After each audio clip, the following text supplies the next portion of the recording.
Vous pouvez savoir si une pastèque est sucrée avant même de l'ouvrir, en 10 secondes, sans couteau, sans étiquette, sans faire confiance à un seul mot du marchand. Regardez juste le dessous. Il y a une tache, là, en dessous, une marque pâle à l'endroit où la pastèque a reposé sur la terre tout l'été. Et cette seule tache vous en dira plus que le prix affiché, plus que le bel étalage, plus que le vendeur qui empile les fruits dans le bac. Mon grand-père me l'a appris avant même que je sois assez grand pour voir par-dessus la brouette. On fait comme ça depuis des générations, bien avant les codes-barres, bien avant qu'une pastèque parcourt 1000 km en camion et qu'on la fasse briller pour tromper l'œil.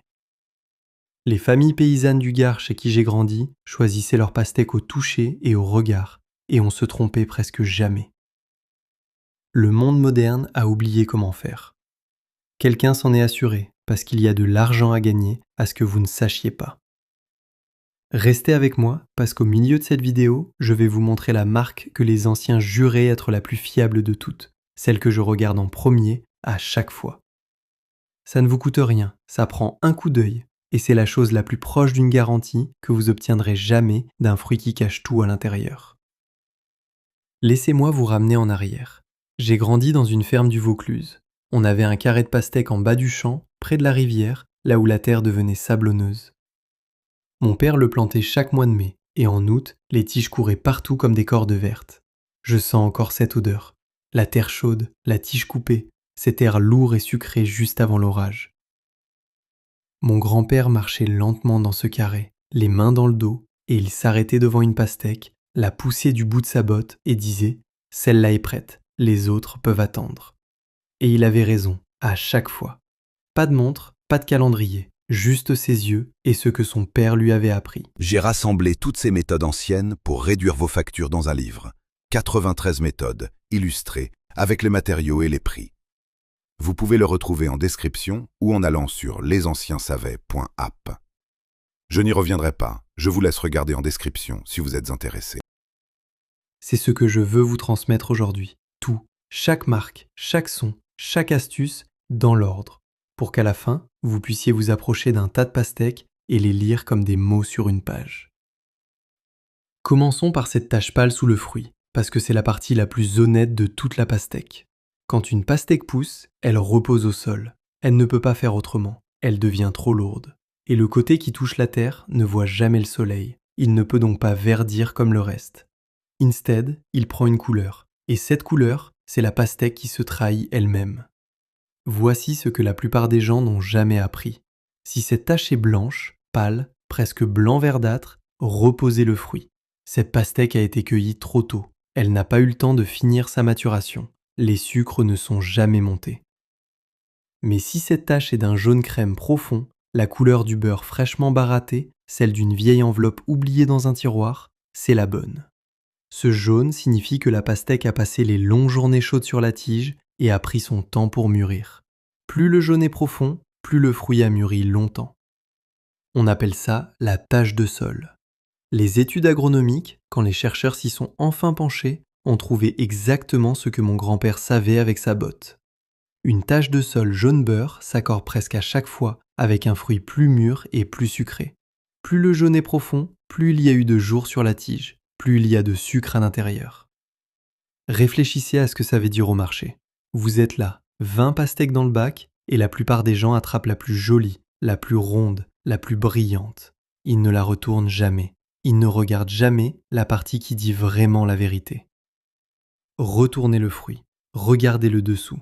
Tache blanche, reposez-le. Jaune beurre, vous en tenez un bon. Ce seul geste vous évitera la plupart des pastèques tristes, farineuses, pâles et aqueuses qui gâchent un pique-nique en famille. Et voici ce qui commence à me déranger, parce que le marchand le sait, les producteurs le savent, les gens qui emballent ces fruits dans les caisses savent exactement ce que signifie cette tache jaune. Mais ils les empilent tache vers le bas, cachés contre le carton, le côté vert et joli vers le haut, pour que vous achetiez avec vos yeux, pas avec votre savoir. Ils ne vous vendent pas une pastèque mûre, ils vous vendent une pastèque qui a l'air belle. Ce n'est pas la même chose. Et la différence, c'est de l'argent dans leur poche et de la déception sur votre table. Mais la tache de sol n'est que la première chose. Parce qu'une pastèque peut avoir une couleur correcte en dessous et quand même vous décevoir. Alors laissez-moi vous montrer la marque suivante, celle qui rattrape ce que la tâche manque. Regardez juste, là où était la tige, en haut, à l'endroit où la pastèque était reliée à la plante. Vous verrez un petit filament recourbé, tout près de la tige. On l'appelait la queue de cochon. Le mot exact, c'est la vrille. Voici le secret. Cette petite vrille est directement reliée à la pastèque. C'est comme un fusible. Tant que la pastèque grandit encore, qu'elle se nourrit encore de la plante, cette vrille est verte, vivante, souple. Mais quand la pastèque est parfaitement mûre, la plante arrête de la nourrir. Elle coupe l'approvisionnement.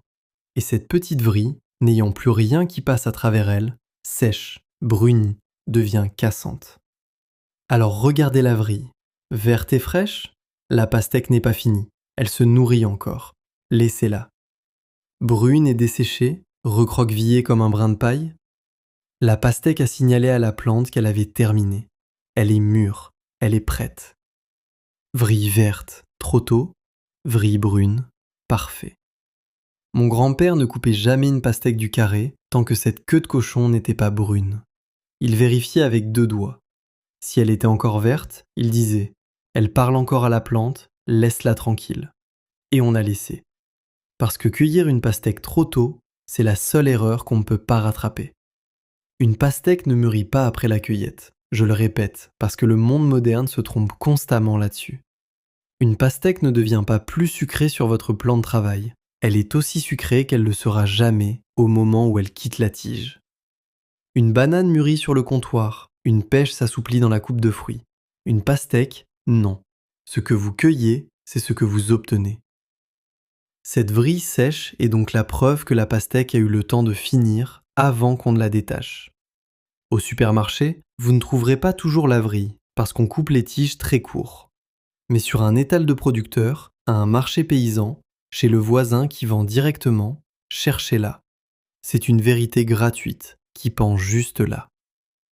Vous vous dites peut-être, d'accord pour une pastèque encore reliée à sa tige, mais celle dans le bac, sans rien au-dessus. Bonne question, parce que la chose suivante fonctionne sur n'importe quelle pastèque, n'importe où, et c'est celle que la plupart des gens croient connaître, mais font complètement de travers. Le toc. Tout le monde tape sur une pastèque. Vous les voyez faire ça, toc, toc, toc, comme s'ils savaient quelque chose. Et la plupart n'en ont aucune idée. Ils tapent parce qu'ils ont vu quelqu'un d'autre taper. C'est une habitude vidée de son savoir. Je vais vous rendre ce savoir. Quand vous frappez une pastèque, vous écoutez ce qu'il y a à l'intérieur. Une pastèque, c'est surtout de l'eau tenue dans une chair tendre. Quand elle est mûre, cette chair est pleine, juteuse, un peu lâche, gonflée de grosses cellules gorgées d'eau. Le son voyage à travers elle, profond et grave. Quand elle n'est pas mûre, la chair est serrée, dense, compacte, dure. Le son rebondit dessus, plus aigu, plus plat. Voici à quoi ressemble le mûr. Soulevez la pastèque au-dessus de la table ou dans votre autre main. Frappez fermement avec vos jointures, comme on frappe à une porte. Une pastèque mûre répond profond, grave, creux, comme un tambour. Certains disent que ça sonne comme frapper sur sa propre poitrine. Il y a une résonance à ça, une rondeur, un boom, qu'on sent presque autant qu'on l'entend. Une pastèque pas mûre répond aigu et serré, un son plat qui pigne, comme frapper sur une bibliothèque pleine, sans espace, sans musique dedans. Et une pastèque trop mûre, celle qui est allée trop loin, sonne sourd et mort, un bruit mat, sans aucune résonance. Celle-là est devenue farineuse à l'intérieur, la chair se dégrade. On ne veut pas non plus de ce bruit mort. Alors on cherche le son grave, le tambour, celui du milieu. Ni le ping aigu, ni le bruit mort. Le boom, profond, rond, creux. Faites-le sur 3 ou 4 pastèques du bac, l'une après l'autre, et vous entendrez vite la différence, aussi claire que le jour. C'est la partie qui demande un peu pratique, et je serai honnête avec vous là-dessus, parce que je ne prétendrai jamais qu'une seule astuce est magique à elle seule. Le toc demande de l'oreille. Mais empilez-le avec la tache jaune et la queue séchée, et maintenant vous avez 3 témoins qui racontent tous la même histoire. Quand les 3 s'accordent, vous tenez une gagnante. Et voici ce qui m'agace. Vous avez remarqué qu'on ne peut même plus taper correctement dans la plupart des magasins ? Ils mettent les pastèques dans ces grands bacs en carton, serrés, pas de place pour en soulever une et frapper proprement. Ils les vendent sous film plastique. Ils les vendent déjà découpés en moitié et en quart dans des barquettes, pour que vous ne puissiez rien tester. Vous payez le double, parfois le triple au kilo, pour une pastèque que quelqu'un a déjà coupée, et vous faites confiance à leurs yeux plutôt qu'aux vôtres. Cette pastèque prédécoupée sous plastique, vous payez pour leur erreur. Ils ont ouvert le fruit entier, ils ont vu qu'il n'était pas terrible, ils l'ont débité et ils ont mis un prix élevé au kilo. Maintenant, c'est votre problème. Une pastèque entière, vous pouvez la lire. Une pastèque découpée, vous espérez juste, sur la foi d'un vendeur, ce qu'une arrière-grand-mère jugeait en 5 secondes. Alors laissez-moi vous donner d'autres témoins, parce que plus vous savez lire de marques, moins vous avez à leur faire confiance. Ensuite, soulevez la pastèque. Sentez son poids. Une bonne pastèque est lourde pour sa taille, plus lourde que ce à quoi elle a l'air. Ce poids, c'est de l'eau, une eau sucrée et mûre remplissant la chair. Une pastèque mûre, c'est environ 90% d'eau en poids, et vous sentez cette lourdeur dans vos bras quand vous la soulevez. Ça vous surprend un peu, ça tire vers le bas. Voici l'astuce qu'on utilisait. Prenez 2 pastèques qui semblent de la même taille, une dans chaque main. La plus lourde est presque toujours la plus mûre, la plus juteuse. La plus légère a de l'air à l'intérieur, ou elle a séché, ou elle ne s'est jamais bien remplie. Le poids l'emporte sur l'apparence. Chaque fois que vous en avez 2 de même taille, prenez la plus lourde. Regardez aussi la forme, parce que la forme raconte une histoire aussi. Une pastèque devrait avoir une forme régulière. Si c'est une variété ronde, régulièrement ronde.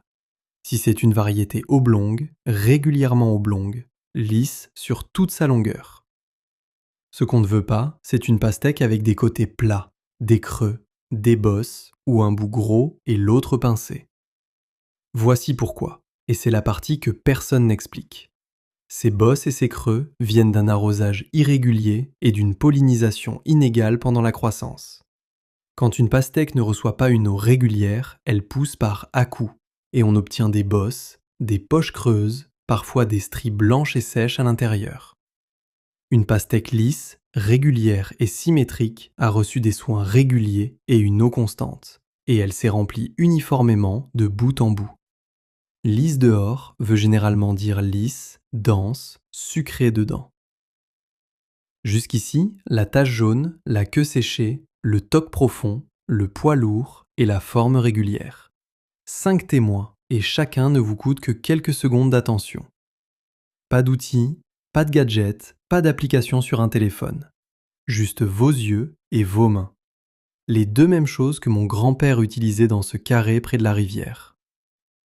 Maintenant, je vous ai promis, au tout début, la marque que je regarde en premier, celle que les anciens juraient être la plus fiable de toutes. On est au milieu, alors je vous la donne. Parce qu'une fois que vous l'aurez vue, vous ne passerez plus jamais devant sans la remarquer. C'est le tissage. Regardez de près la peau de la pastèque. Sur certaines, vous verrez des lignes rugueuses, brunes, comme un filet, comme une fine broderie brune, ou de la boue séchée et craquelée sur l'écorce. Certains appellent ça le tissage, d'autres les nervures sucrées. Les vieux maraîchers du Gard appelaient ça les piqûres d'abeilles, et ce nom, il s'avère, est le plus proche de la vérité. Voici ce qu'est vraiment ce tissage. Une fleur de pastèque doit être pollinisée pour devenir un fruit, et pas une seule fois. Chaque pastèque vient d'une fleur qui doit être visitée par les abeilles plusieurs fois. Plus une abeille visite cette fleur, plus il se forme de graines. Et plus il y a de graines, plus la pastèque tire de sucre pour les nourrir. Une pastèque est sucrée parce qu'elle nourrit ses graines. Là où les abeilles ont le plus travaillé la fleur, la peau se cicatrise parfois un peu. Elle forme ces lignes brunes, liégeuses, en forme de toile, ces nervures sucrées. Ce tissage est donc un registre, une carte des cicatrices qui montre combien de fois les abeilles sont venues. Un tissage épais veut dire une pollinisation intense. Une pollinisation intense veut dire plus de graines, plus de sucre à tirer, une chair plus sucrée.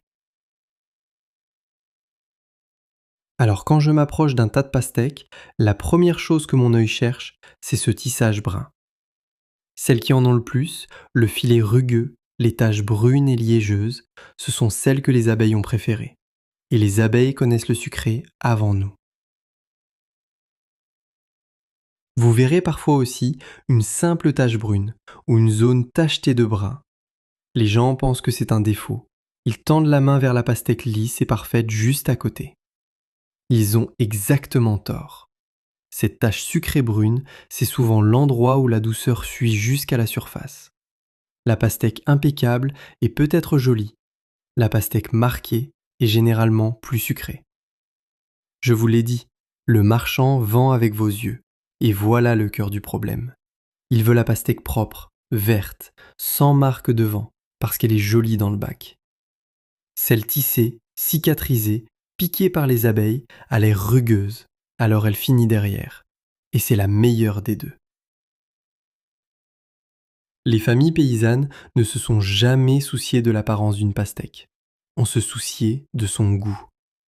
C'est une toute autre façon de voir, et c'est celle qui remplit votre table plutôt que juste votre panier. Alors maintenant, le tissage passe en tête de votre liste. D'abord le tissage brun sucré, puis retournez le fruit et vérifiez la tache de sol jaune beurre, puis la queue séchée si elle y est encore, puis soulevez pour le poids, puis frappez pour le tambour grave, puis parcourez la forme des yeux. 6 vérifications, 20 secondes peut-être, et vous avez lu cette pastèque de bout en bout. Maintenant, je sais ce que certains d'entre vous pensent. Tout ça, c'est bien pour choisir au marché ou à l'étal. Mais pour ceux qui cultivent leur propre carré, comment savoir le jour exact où couper votre pastèque sans en gâcher une seule? Parce qu'une fois coupée, c'est fini, on ne peut pas la remettre. Restez là, parce que c'est là que ça devient intéressant. Et c'est pour tous ceux d'entre vous qui ont des plants qui courent dans le jardin en ce moment même. Vous avez une pastèque là-bas qui grossit. Vous la surveillez depuis des semaines. Et la pire chose à faire, c'est de deviner. Coupez-la trop tôt, elle est pâle et aqueuse, et vous avez jeté tout un été de culture. Attendez trop longtemps, elle devient farineuse et fade sur la tige, et vous l'avez jetée quand même. La fenêtre ne fait que quelques jours. Il faut donc lire les signes directement sur la plante vivante. Voici comment on faisait dans notre carré, et vous pouvez faire tout ça dès demain matin, avec vos 2 yeux. D'abord, la vrille, la queue de cochon. Ce petit filament recourbé près de l'endroit où la pastèque rejoint la tige. Je vous en ai parlé, mais sur votre propre plan, c'est capital, parce que c'est votre horloge. Surveillez-la. Tant qu'elle est verte, ne touchez pas à cette pastèque. Le jour où elle brunit, sèche et devient cassante, c'est le signal de départ. Cette pastèque est presque prête. La plante a arrêté de la nourrir. Ensuite, tournez les yeux vers l'endroit où la pastèque repose sur le sol. Pas besoin de la soulever beaucoup, juste la pousser un peu et regardez le côté qui touche la terre. Cette tache passera du blanc au jaune pâle, puis au crème beurré profond à mesure qu'elle mûrit. Quand c'est un crème doré et riche, la pastèque est restée là assez longtemps. Troisièmement, regardez toute la peau de la pastèque. Quand elle pousse encore, une jeune pastèque est brillante, luisante, comme cirée. À mesure qu'elle mûrit, cet éclat s'estompe. La peau devient mate, plate. Le vert vif s'assombrit. Une pastèque brillante sur la tige est donc encore verte à l'intérieur. Une pastèque mate, terne, aux couleurs profondes, vous dit qu'elle a terminé. C'est un point important, et voici la science derrière. Cet éclat cireux protège la pastèque pendant sa croissance. Quand le fruit termine sa maturation et que les cellules à l'intérieur se remplissent et arrivent à maturité, cette surface change et le brillant s'aplatit.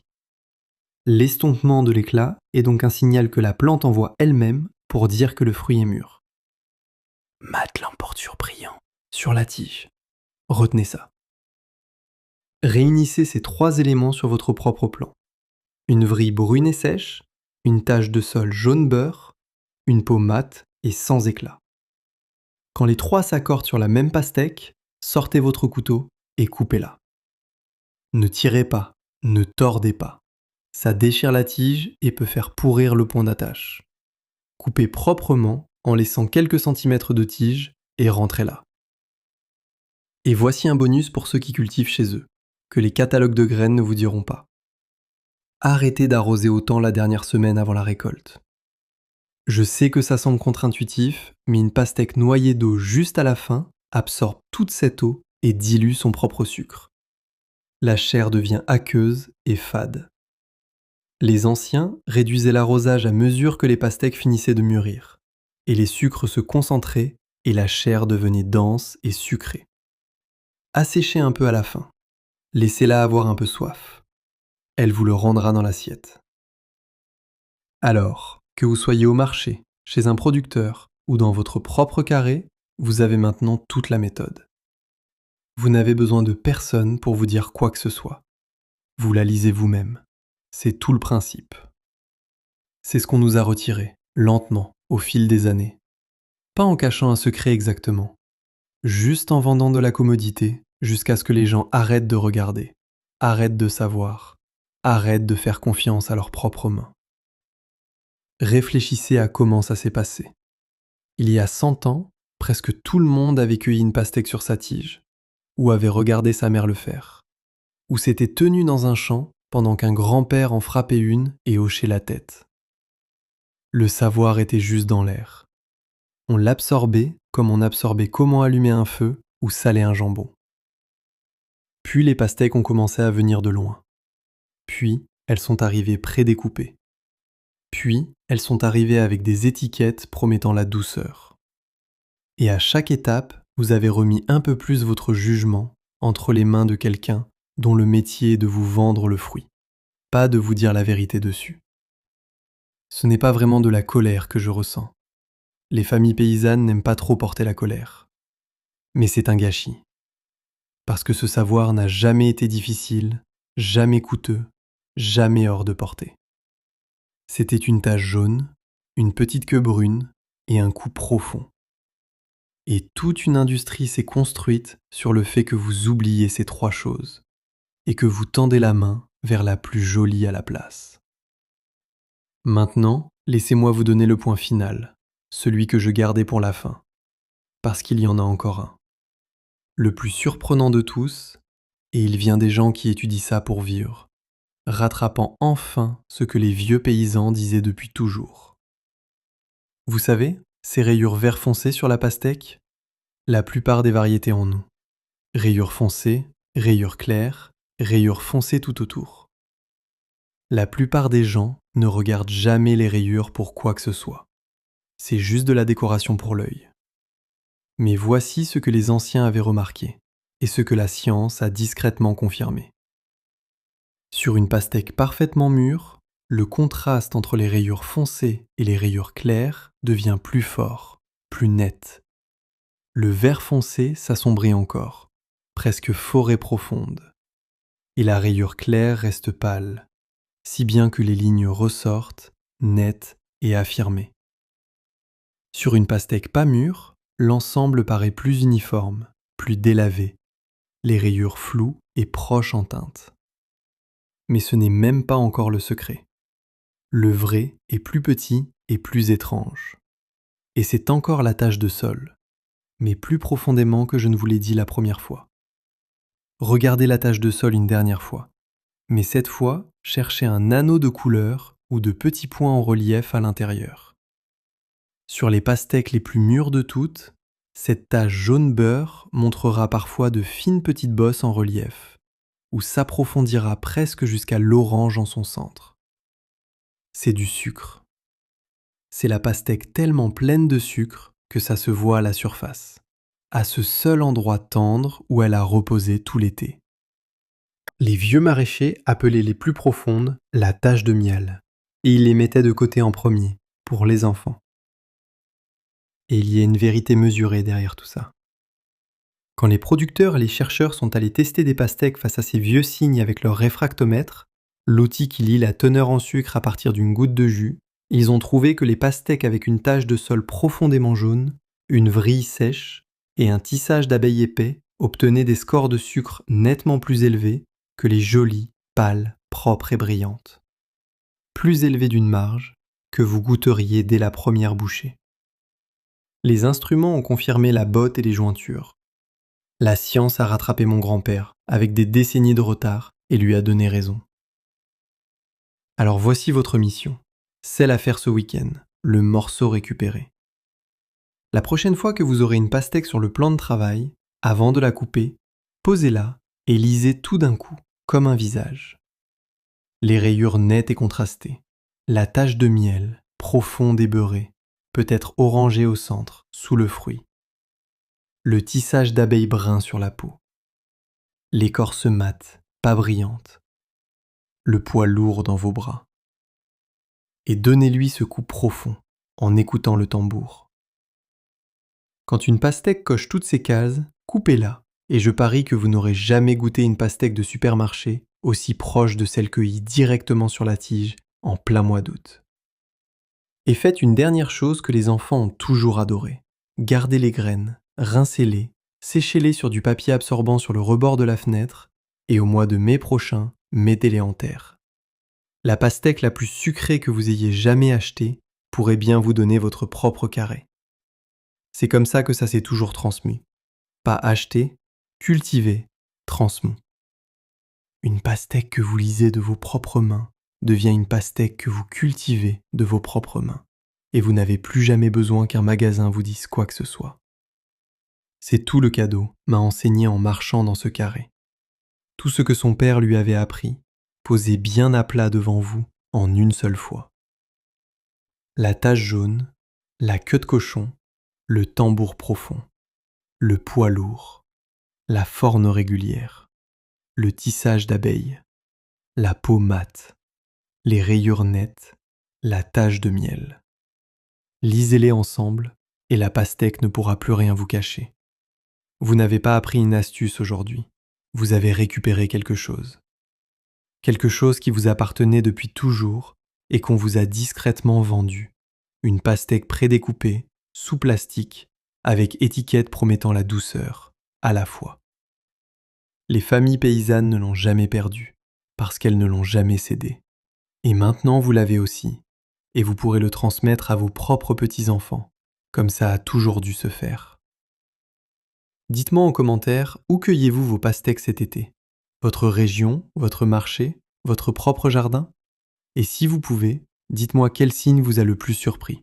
Le tissage d'abeilles, la queue de cochon, la peau mate ?